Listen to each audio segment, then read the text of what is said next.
Hey everyone, and welcome back to the Deep Dive. Before we get started, don't forget to hit that like button, subscribe to the channel, and click the bell icon so you don't miss out on future deep dives. Okay. Are you ready to rumble? Always. Today, we're going deep beneath the surface to explore volcanoes and earthquakes. Awesome. This one's a must-listen for you.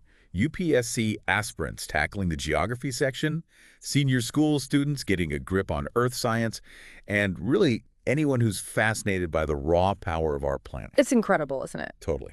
I've got a mountain of research here, and it's a good thing I've got our geology guru with us to navigate this terrain. What gets you most fired up about this topic? It's the sheer energy involved. The way these forces have sculpted continents and carved out entire landscapes over millions of years. Yeah. We'll be uncovering the science behind volcanic eruptions and earthquakes, Right. breaking down their different types, and even exploring how they've influenced human history. Okay, let's dig in. First things first, what's the root cause of all this dramatic, this earth-shaking and lava-spewing action? My readings point to the Earth's internal heat and these things called tectonic plates. Am I on the right track? You are on the right track. Okay, good. Imagine the Earth's crust. Okay. So that outermost layer is fractured into these massive pieces called tectonic plates. Okay. They're constantly in motion, bumping and grinding against each other, Wow. driven by the intense heat emanating from the Earth's core. It's like a slow motion dance, a constant rearrangement that's been going on for billions of years. So it's not just a solid, stable ground beneath our feet, No. but these massive plates in constant motion. Absolutely. That's mind-blowing. Yeah. But how does this movement actually cause the ground to shake and volcanoes to erupt? Okay, so picture two of these plates colliding. Okay. In some cases, one plate gets forced under the other, a process called subduction. Right. This submerged plate melts into magma, which then rises to the surface and erupts, Oh, wow. forming a volcano. Other times, the plates slide past each other, building up tremendous pressure. Yeah. Eventually, that pressure releases in a sudden jolt, causing an earthquake. So like a slow buildup of tension, Yeah. then bam, earthquake. Exactly. Wow. But let's talk more about volcanoes. Sure. They're not all, they're not all just fiery mountains of doom, right? No. They're different types, Yes. some more active than others. Exactly. Think of it like this.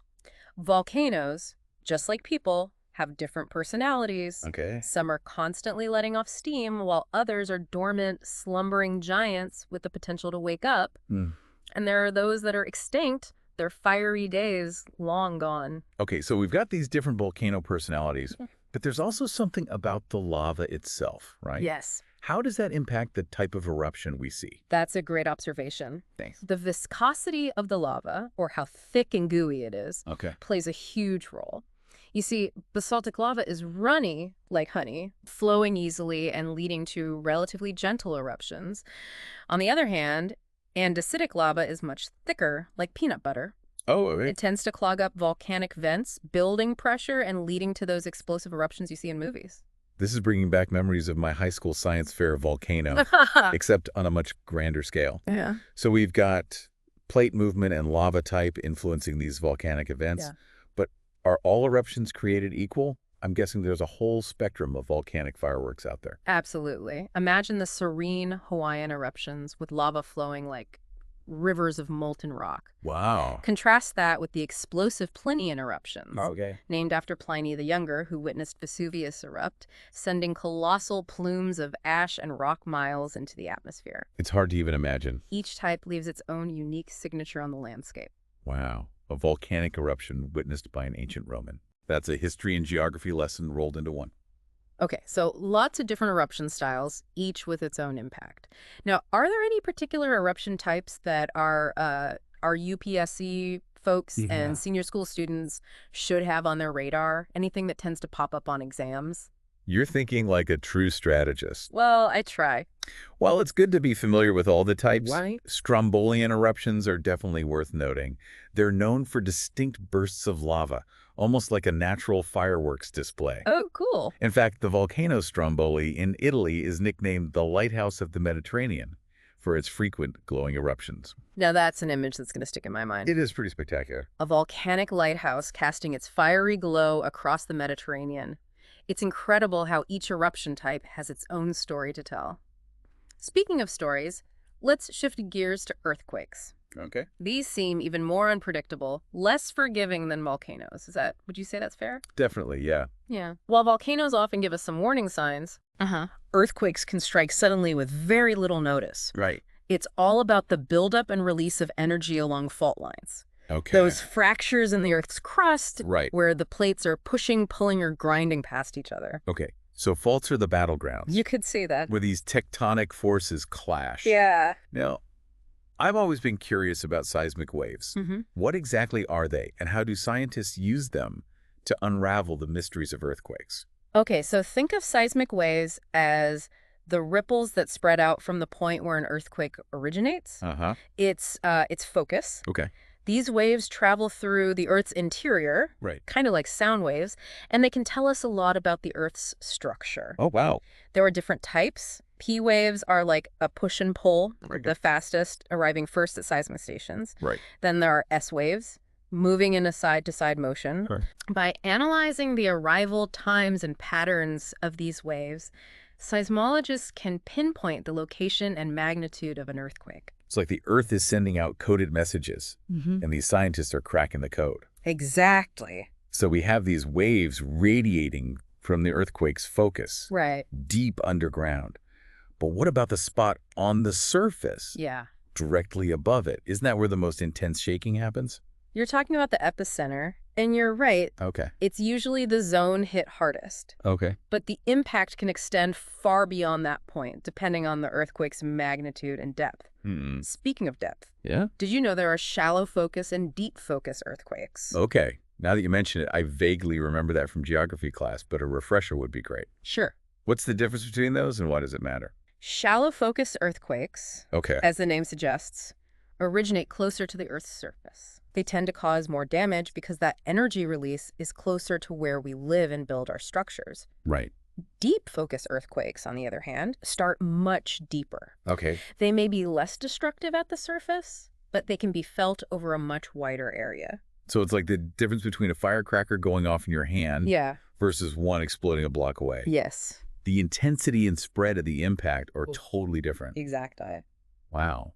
Now, what causes these variations in earthquake depth? Is it random, or is there a pattern?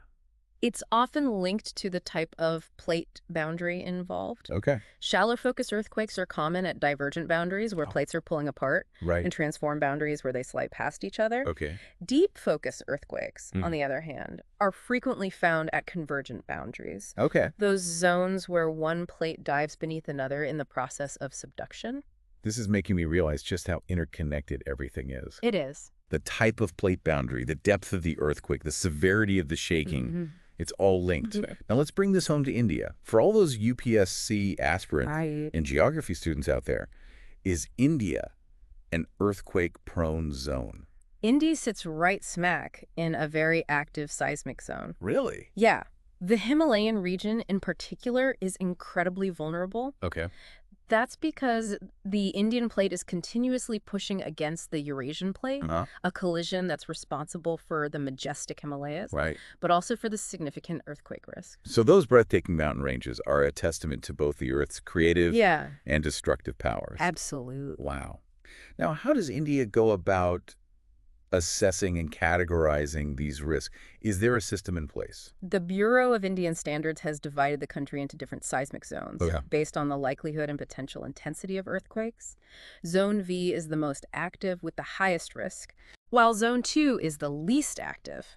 This classification is vital for construction, urban planning, and disaster preparedness. Right. Building codes in Zone V, for example, are much stricter to ensure structures can withstand strong tremors. That makes sense. Yeah. It's like knowing the flood zones in a coastal area. Exactly. You build and prepare differently based on the level of risk. Exactly. And speaking of coastal areas, this brings us to another force of nature we can't ignore. Tsunamis. Right. I think we all remember the devastating 2004 Indian Ocean tsunami. Can you break down what causes these monstrous waves and how they're connected to earthquakes? Tsunamis are giant waves, often triggered by underwater disturbances, Okay. most commonly earthquakes. Imagine an earthquake happening beneath the ocean floor. Right. The sudden shift displaces a massive volume of water, sending out a series of waves that travel across the ocean at incredible speeds. So it's not just the shaking of the ground that's dangerous during an underwater earthquake, No, but also the potential for these massive waves to radiate outwards. precisely. Right. And here's the scary part. These waves might be barely noticeable in the open ocean, but as they approach shallow coastal areas, they start to pile up, growing into those towering walls of water Oh, that can crap. cause immense destruction. It's a stark reminder of the interconnectedness of Earth systems and the sheer power that these forces wield. Well, let's shift back to volcanoes for a moment. We've talked about different eruption types, but what about the landforms they create? Okay. Volcanoes are like master sculptors, shaping the Earth's surface over time. You've got that right. Volcanic landforms are incredibly diverse, Yes. from majestic mountains to expansive plateaus. Right. Think of the iconic shield volcanoes Okay. with their broad, gentle slopes formed by fluid basaltic lava flows like those in Hawaii. Uh-huh. Then there are composite volcanoes, also known as stratovolcanoes, which are much steeper and more conical, Okay. built up by layers of lava and ash like Mount Fuji in Japan. It's fascinating how the type of eruption and the composition of the lava directly influence the shape and structure of these landforms.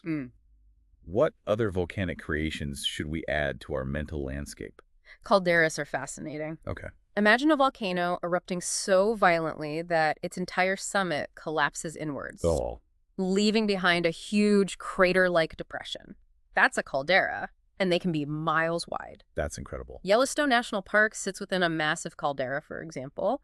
And then there are volcanic domes Okay. formed by viscous lava that piles up around the vent, creating these rounded, mound-shaped features. It's like nature's own version of architecture, Yeah, using lava and ash as building materials. exactly.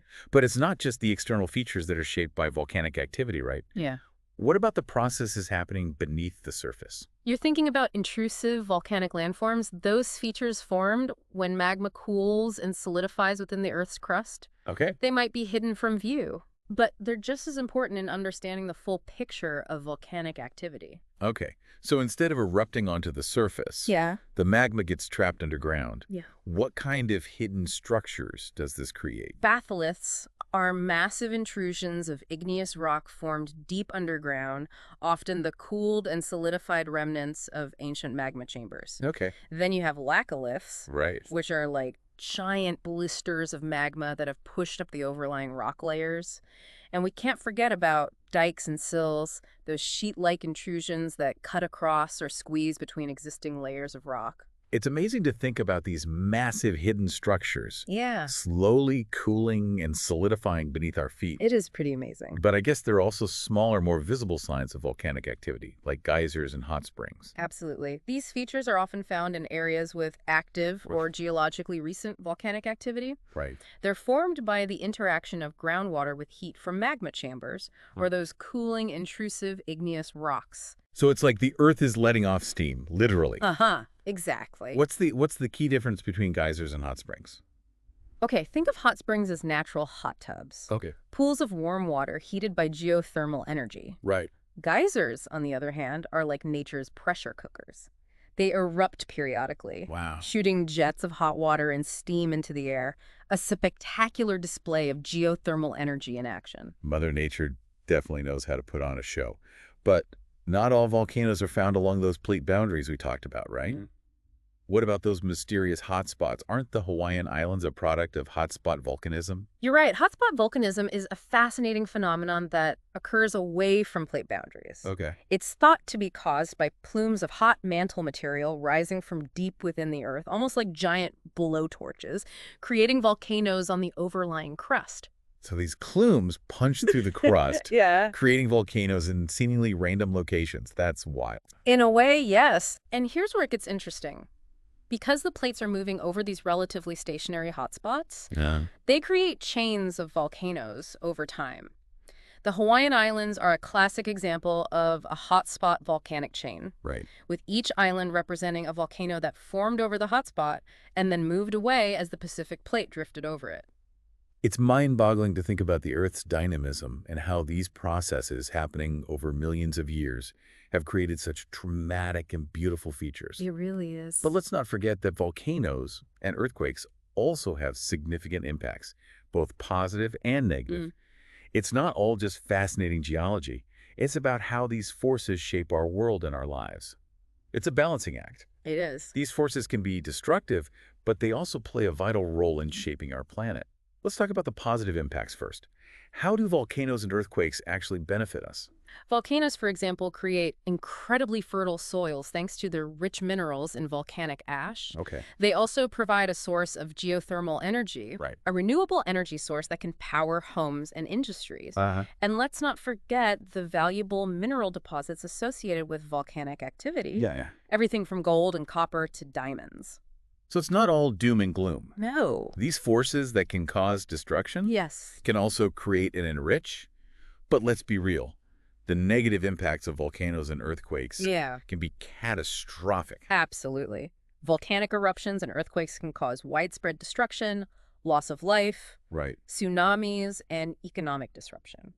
The 2004 Indian Ocean tsunami, triggered by a massive earthquake, is a tragic example of the devastation these events can cause. And it's not just the immediate impact, right? No. There could be long-term consequences as well. Definitely. Ash clouds from large volcanic eruptions can disrupt air travel Yeah. and even impact global climate patterns. Yeah. The eruption of Mount Tambora in 1815, for example, led to what's known as the year without a summer Wow. in parts of the world, causing widespread crop failures and famine. Exactly. And the rebuilding process after these events can take years, even Ooh. decades, requiring massive resources and a collective effort. Understanding the risks, having early warning systems in place, Right. and implementing effective disaster preparedness plans are crucial Of for minimizing the impact and saving lives. It's a sobering reminder that while we can't control these forces, we can work to understand them better and be prepared. Now, I'd love to hear your take on something that's often overlooked. Volcanic gases. Okay. What are they and what impacts do they have? Volcanic gases are a cocktail of different compounds released during eruptions. Think sulfur dioxide, carbon dioxide, and even hydrogen fluoride. These gases can have both local and global impacts. Right. Locally, they can contribute to acid rain, damaging crops and forests, Okay. and also pose health risks. Wow. Globally, massive eruptions can inject huge amounts of these gases into the atmosphere, potentially affecting climate patterns for years. It's a reminder that even seemingly localized events can have far-reaching consequences. Yeah. Speaking of localized events, let's talk about volcanism in India specifically. Are there any active volcanoes in the country? While India has a fascinating volcanic past, Right. the Himalayas and the mainland peninsula are currently volcano-free.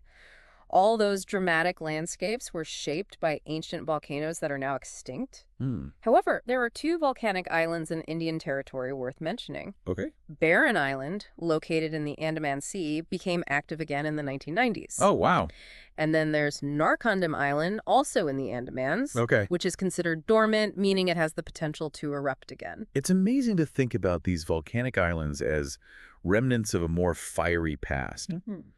Now let's zoom out and touch upon some of the most significant volcanic eruptions in history. I'm sure many of our listeners have heard about the infamous Mount Vesuvius, which buried Pompeii in 79 AD. Yes. What other eruptions stand out in your mind? Vesuvius is definitely a classic. Yeah. A chilling reminder of the destructive power of volcanoes. But there are many others. The eruption of Krakatoa in 1883 was one of the most violent in recorded history. The explosions were heard thousands of miles away, and the tsunamis it generated killed tens of thousands of people. Oh, wow. And then there's the eruption of Mount Pelée in 1902, which devastated the city of Saint Pierre on the Caribbean island of Martinique. Right. It's a stark reminder that volcanic hazards are not just ancient history. They are a present-day reality for many people around the world. These stories highlight the importance of learning from the past, understanding the risks, and being prepared. Yeah. Now, switching gears back to earthquakes for a moment, I know we've talked about the Richter scale, Right. but isn't there another scale used to measure the intensity of earthquakes? You're thinking of the Mercalli intensity scale. Okay. It's a bit different from the Richter scale, which measures the magnitude or Uh, the energy released by an earthquake. The Mercalli scale, on the other hand, focuses on the observed effects of an earthquake. The shaking, the damage to structures, and people's experiences. what? It ranges from I, meaning not felt at all, Right. to 12, which represents total destruction. So while the Richter scale gives us the scientific measurement, the Mercalli scale gives us a more human-centered perspective of the impact. Precisely. The Mercalli scale helps us understand how an earthquake was actually felt Okay. and the damage it caused in different areas. Right. It's a valuable tool for assessing the impact of earthquakes and guiding response and recovery efforts. It's about connecting the science to the human experience. Now, a question that's always intrigued me. Can we predict earthquakes? Is it possible to know when and where the next big one will hit? Earthquake prediction is a notoriously difficult field. While we've gotten much better at identifying earthquake-prone areas and assessing their potential magnitude, Right. pinpointing the exact time and location of an earthquake remains a huge challenge. Current research focuses on analyzing patterns in seismic activity, monitoring changes in groundwater levels, and even studying animal behavior, but we're still a long way from making accurate predictions. So it's more about understanding the probabilities and preparing for the potential risks Yes. than about making precise predictions. Exactly. Building codes, early warning systems, and public education are our best tools for minimizing the impact of earthquakes, especially in those seismically active regions. It's about being prepared, not panicked. And speaking of preparedness, what about tsunami early warning systems? How do they work, and how effective are they? Tsunami early warning systems are a network of sensors, buoys, and communication systems designed to detect earthquakes and monitor ocean conditions. Yeah. When an earthquake occurs that has the potential to generate a tsunami, Right. alerts are issued to coastal communities, giving people precious time to evacuate to higher ground. It's a race against time, using technology to save lives. How successful have these systems been? They've been incredibly effective in saving lives, but there are still challenges. Ensuring that the alerts reach everyone in time, overcoming language barriers, and addressing the human tendency to underestimate risk are all crucial factors. It highlights the fact that technology is only part of the solution. Public awareness, community preparedness, and a willingness to heed warnings are equally important. Absolutely. Knowing the risks, Right. having an evacuation plan, Right. and understanding how to respond during an earthquake or a tsunami can make all the difference. It's about empowering people with knowledge and the ability to take action. Now, before we wrap up this epic deep dive, I want to touch on the role of those incredible individuals who are always on the front lines, the first responders, Yeah. and disaster relief organizations. They're the heroes who rush in when disaster strikes, Right. providing search and rescue, medical assistance, shelter, food, and countless other essential services. Yeah. Their courage, dedication, and expertise are invaluable in helping communities recover and rebuild. It's a reminder that even in the face of immense challenges, human compassion and resilience shine through. So as we reach the end of this journey into the heart of our planet, what's the most crucial takeaway you hope our listeners will remember? I'd say it's this. Volcanoes and earthquakes are powerful forces of nature, shaping our planet in profound ways. They can be destructive, yes, but they also play a vital role in creating the world we know. Yeah. Understanding these forces, respecting their power, Right. and working together to prepare and mitigate risks is essential for building a safer and more sustainable future.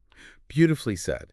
This deep dive has been an incredible exploration of the Earth's dynamism, reminding us of both its awe-inspiring power and its delicate balance. For you UPSC aspirants out there, remember to dive deep into the nuances of these topics, exploring the interconnectedness we've discussed. Look for those real-world examples and tie everything back to the syllabus. And for all our listeners, keep exploring, keep learning, and never lose your fascination with the forces that shape our planet. Until next time, stay curious.